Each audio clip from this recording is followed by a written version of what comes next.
Hi, everyone. Welcome back to another hormone webinar. And today it's all about progesterone. My name is Heaton. I'm a pharmacist and I am the Women's Health Clinical Liaison.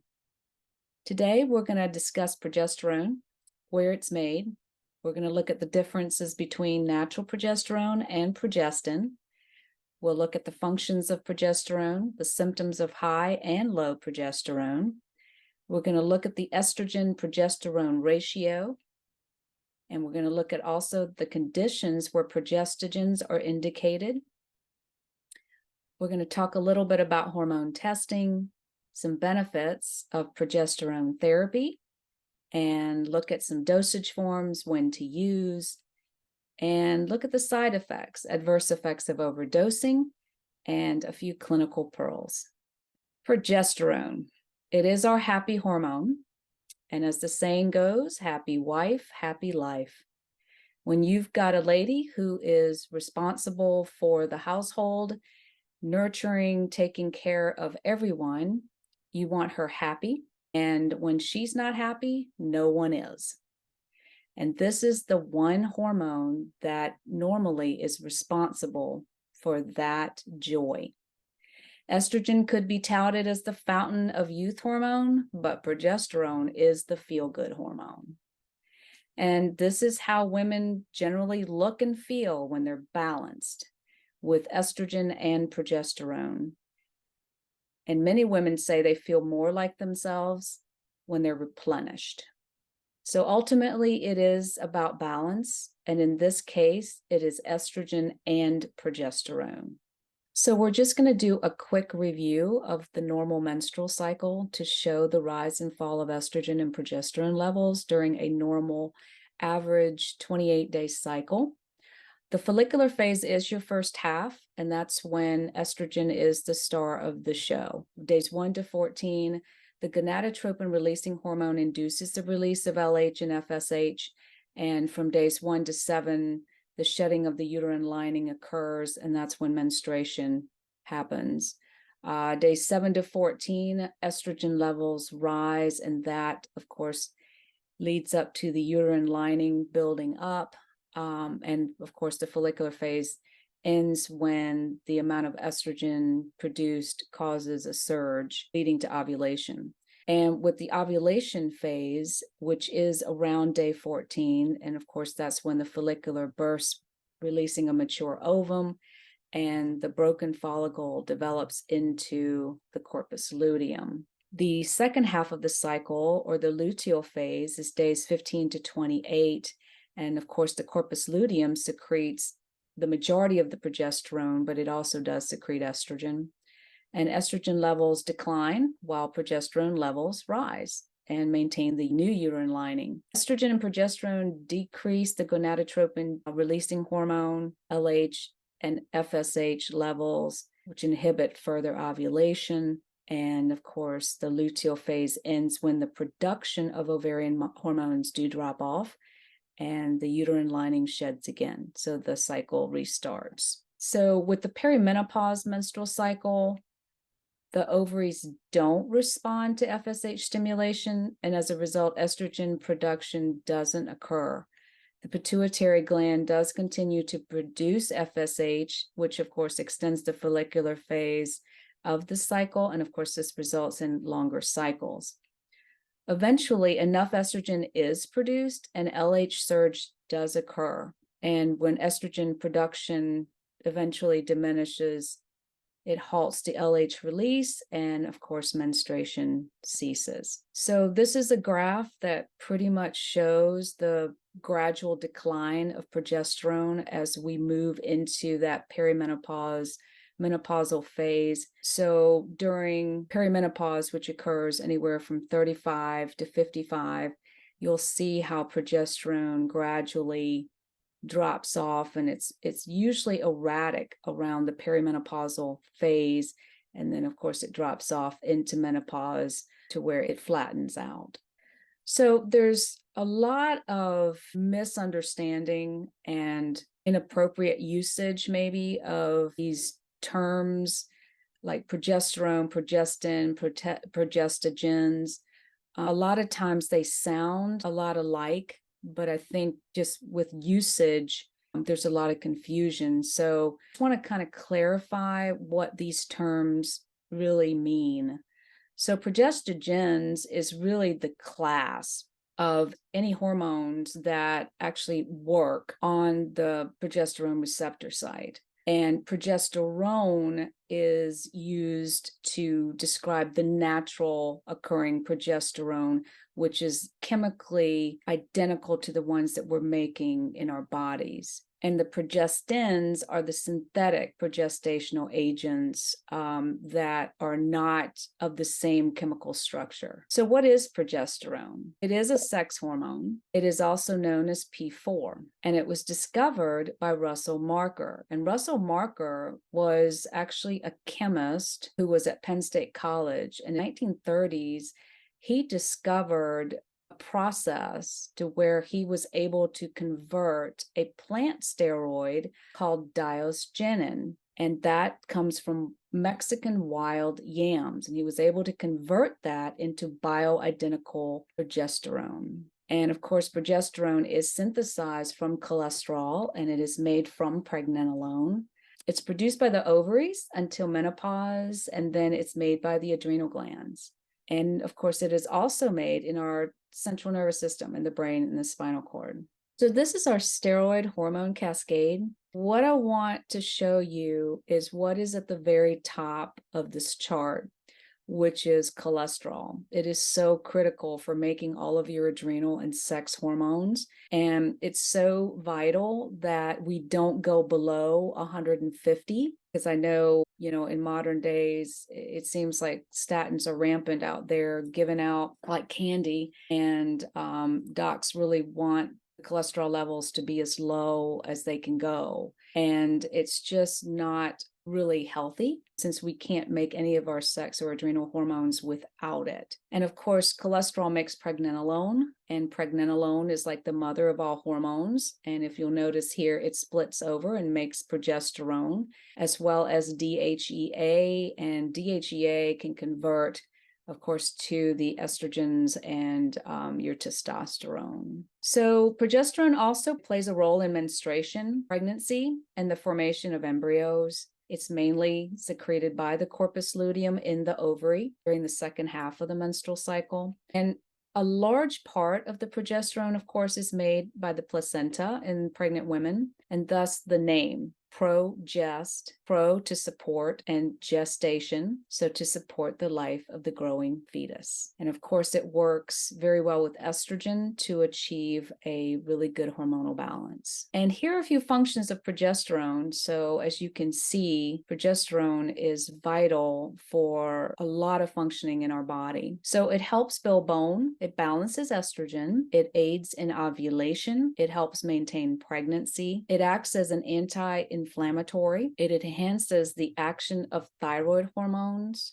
So thyroid hormones don't work as well without progesterone on board. Helps prevent anxiety, irritability, mood swings. It just helps in overall feeling good. Helps maintain bladder function, increases metabolic rate. It protects breast health. It supports the immune system. It lowers LDL. It acts as a diuretic. It affects the potentiation of GABA, so it helps calming. It has a positive effect on sleep. It also promotes the formation of myelin sheaths. It modulates oxytocin receptor binding in the hypothalamus. It relaxes the smooth muscle of the gut. Of course, that helps with breaking down your food, and it helps the body use and eliminate fats.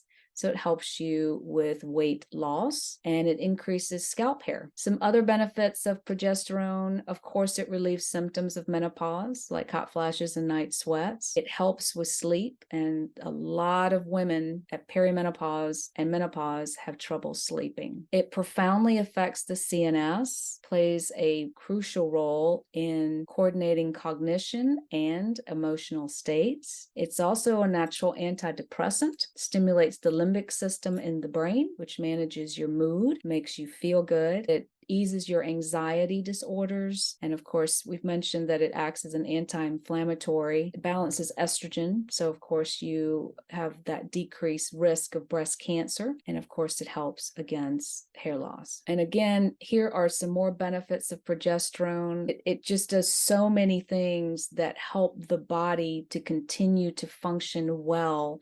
And it also helps to stave off disease. So here are some other benefits of progesterone therapy. Definitely helps with weight loss because it does increase metabolic rate. Helps the body use and eliminate fats. It protects against high blood pressure, builds bone. It does protect against osteopenia and osteoporosis. It improves sexual dysfunction. It protects the uterus and the endometrium. It prevents heart disease. It increases the beneficial effects that estrogen has on blood vessels, and it helps against MS by promoting myelination. There is a huge difference between natural and synthetic progestogens. There are many differences between natural and synthetic progestogens, and one of which is the structure. If you'll notice here on the left, here's our human hormone, here's our natural progesterone. And to the right, you will see the synthetic hormone where there are two added functional groups that can change the functionality of the molecule. So what are some other differences aside from the chemical structure? We've got natural progesterone is, of course, identical in chemical structure to the one that you're making. And so it's more natural to the body. It's made from soy or yams. It is, of course, again, discovered by Russell Marker. It has anti-proliferative and anti-estrogenic effect on both the endometrium and breast tissue. And it just has a plethora of health benefits on the body, as we've discussed. Progestins, on the other hand, they have an alien chemical structure, so they don't really fit the receptors as well. And so they don't produce the same actions. They don't help balance estrogen in the body. They do interfere with the body's production of progesterone, and it does stop the protective effects that estrogen has on your heart. And so it can cause spasms in your arteries, and it produces many unwanted side effects. Also with natural progesterone, it has a greater efficacy, patient satisfaction, and quality of life versus progestins, where it seems to have really good effect on the endometrial tissue, but it often has a proliferative estrogenic effect on breast tissue. So it may be protective with the endometrium, but it does not seem to be protective on the breast. Synthetic progestins also show increased estrogen-induced breast tissue proliferation and a risk for breast cancer. Some bioidentical versions commercially made, Prometrium, which contains peanut oil, and of course, Bijuva, which is a new combination with estradiol. It's got Prometrium in it as well. The synthetic progestins, they kind of are categorized with pregnanes, estranes, gonanes, and they're mostly found in oral contraceptives and, of course, the Mirena IUD. So low progesterone. These are some of the signs and symptoms. You've got definitely mood swings, anxiety, nervousness, irritability, depression, decreased libido, decreased HDL levels, osteoporosis, and if you're still cycling, very heavy bleeding lasting longer than 7 days. Insomnia, weight gain, migraine headaches prior to menses, pain and inflammation, and hypersensitivity. Here's just the visual of some of the symptoms of low progesterone, low libido. These are very, very common. So this is how most women feel when they don't have progesterone on board. Crazy, psychotic, unhappy, edgy, all of the above. Causes of progesterone deficiency: number one, stress. Antidepressants, sugar, saturated fats, deficiency of vitamins like vitamin A, B6, C, and zinc, hypothyroidism, which is low thyroid hormones, increased prolactin production, aging, and these are some signs and symptoms of high progesterone. So progesterone cannot be given by itself. So if estrogen is low, we have to balance estrogen before we give progesterone, because if progesterone is high, it can increase cortisol. And if it drives up cortisol, it's going to create anxiety, irritability, mood swings. It's going to increase your carbohydrate cravings, gives you the munchies all the time, increases the appetite. And of course, it also increases insulin resistance. It could lead to diabetes, incontinence, decreased growth hormone, increased fat storage and weight gain, and of course, the relaxation of your smooth muscles of the gut. So it just causes constipation, fullness, bloating, and it also causes the ligaments to relax. So you get the backaches, the achy hips, and the leg aches. Increased risk of gallstones, and it suppresses your immune system. So it just leaves you vulnerable for disease. And here are some symptoms of high progesterone: breast tenderness, swelling, fatigue, low sex drive, depression. These are very, very common. Why would we have high progesterone? And usually it's because we are actually giving too high of a dose of progesterone. Generally, that would be the main reason. Also, exogenous hormones that are found in food products, of course, like in cow's milk, where pregnanediol, which is an inactive metabolic product of progesterone, have been found in tested consumer urine concentrations. So these are synthetic steroids in cow's milk. Congenital adrenal hyperplasia or ovarian tumors. Talk a little bit about estrogen-progesterone ratio. So estrogen and progesterone work together. So estrogen has to have progesterone, and progesterone has to have estrogen. So you can't have one without the other, and they have to be really well balanced to maintain a nice, healthy balance. So with this graph, we can see that the ratio between estrogen and progesterone changes at around perimenopause, because progesterone is the first hormone to go. And there's a 75% reduction from about age 35 to 55. And here you see that there is estrogen dominance, because there's a widening in this gap between progesterone and estrogen. And this is when symptoms come, and this is when we see a lot of people come into the clinic. So with a low progesterone to estrogen ratio, it does put you more at risk for breast and uterine cancers. It creates abnormal bleeding during peri and post-menopause. It increases your risk for some autoimmune diseases and at risk for infertility. When you have a higher progesterone to estrogen ratio, it will break down protein and muscle tissue. So it can actually make your autoimmune conditions worse. And of course, create all of the effects where we see excess progesterone: fatigue, gut disturbances, depression, decrease in sexual interest, anxiety, mood swings, irritability, incontinence, heart racing. Often people will come in and go, gosh, why, do I have a heart condition? My heart races. But a lot of times it's just too much progesterone unbalanced with estrogen. And then there are conditions where progestogens are indicated. Of course, they're used in birth control pills, the PMDD, premenstrual dysphoric disorder, PMS, premenstrual syndrome, of course, HRT, hormonal replacement, polycystic ovarian syndrome, PCOS, endometriosis, fibrocystic breasts, and uterine fibroids. So how do you know whether your progesterone levels are off? And we're going to go briefly through hormone testing, because there's a webinar to come where I will discuss this more in depth. There are 3 ways to know. So you've got saliva testing, and that really correlates well with tissue levels. It measures the fraction of hormones that are bioavailable to tissues.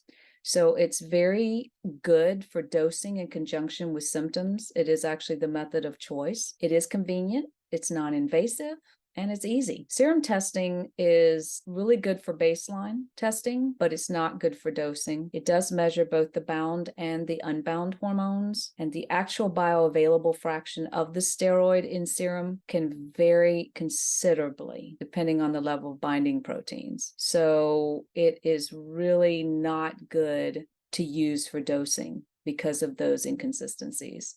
And it is invasive. So urine testing basically measures metabolites and not the hormones themselves. And so it's not reflective of hormones in tissue, and definitely do not use urine testing to dose.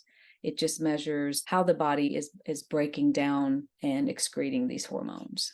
Synthetic progesterone dosage forms, most combinations are with estrogen and progestin, and most of these synthetic hormones are delivered orally. They're not particularly well absorbed by the body, and it limits to the amounts that can be taken, and patients taking more to get less, or maybe they're unable to take the amount really needed. Injections can be expensive, inconvenient, and painful, and many of these gels that are available have unpleasant scents. Progestin-only medications, so Prometrium, even though it's micronized progesterone, it is liquid-filled capsules, and they're often in peanut oil, and they're in fixed doses, 100 and 200 milligrams. It is the immediate release, so it doesn't last as long. And then, of course, you have all of these Amen, Cycrin, Agestin, these Provera, which is the most well-known. And these are Provera is the medroxyprogesterone.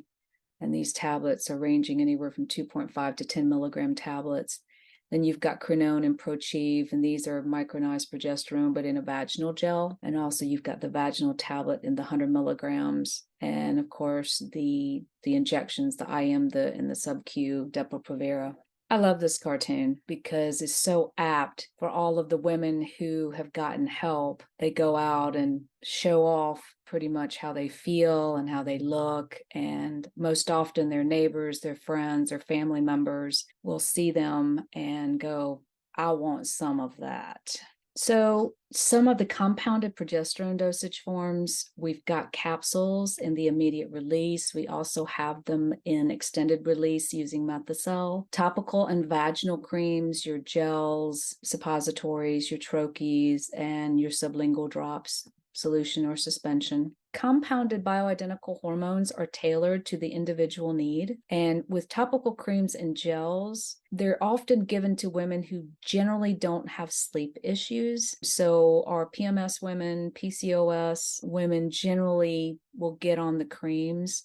The vaginal delivery forms also provide really excellent systemic absorption. And of course, you have also suppositories, creams, and gels vaginally.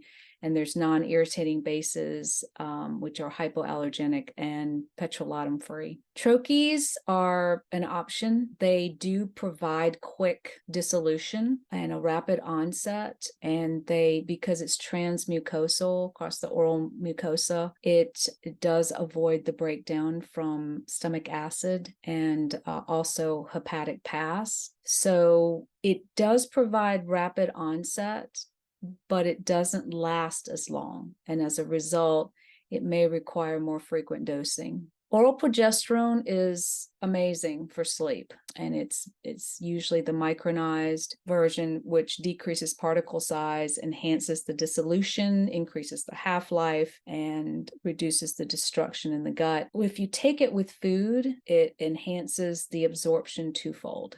So oral progesterone in a sustained release capsule with micronized dye-free ingredients provides a higher production of metabolites and more level response than your commercially produced products. And actually, Prometrium is the only one that's out there, and it's immediate release. So you don't get a controlled release over 10 to 12 hours to where you need that sustained level to help with sleep. So there are metabolites that are very, very useful for sleep with oral progesterone. And these metabolites, pregnenolone and allopregnanolone, are amazing because, again, with an oral progesterone, it crosses the blood-brain barrier, hits the GABA receptor, and that's when it helps you to calm, it helps you to feel better, it helps you to sleep.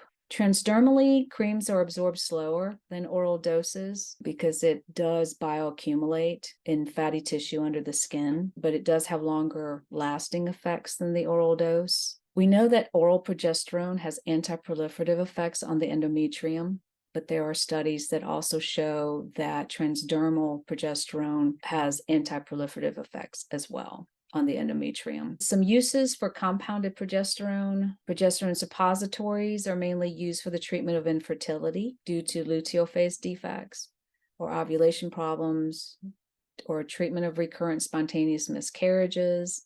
Then you have progesterone injection and progesterone vaginal gel used in fertility treatments. And the transdermal creams and gels are used in hormone replacement because it does protect against the endometrial hyperplasia, balancing proliferative effects of estrogen. And oral dosage forms, of course, are mainly used for calm and sleep. So where do we apply? Upper arm or the wrist? If it's thinner skin, it just doesn't last as long. So that's more quick action. So you want to apply these hormones because they're lipophilic. You want to put them in fat tissue like the lower abdomen, the hips, the buttocks, and the inner thighs. And they last longer there. And some side effects or adverse effects of overdosing progesterone. Too much will give you headaches, sleepiness, dizziness, depression, nervousness, irritability, breast tenderness, acne, abdominal pain, bloating, cramps, nausea, vomiting, diarrhea, and or constipation. So you can get too much of a good thing. Some clinical pearls. Progesterone works with vitamin D to reduce inflammation in the nervous system and the brain. So it's good to have a good level of vitamin D on board. Women who were deficient in progesterone had 5.4 times increased risk of developing premenopausal breast cancer and were 10 times likely to die from any cancer. So if you start having symptoms or you are within that perimenopausal age group, it would be good to get tested. And if you need progesterone, get on it as soon as you can to get more balanced and to reduce your risk for cancers. So symptoms of overdose with progesterone supplementation will be the same as low levels of progesterone or not on progesterone. So we really need to evaluate those and just be careful because the symptoms do overlap. Vaginal progesterone is used mainly as a hormone replacement and not for vaginal dryness.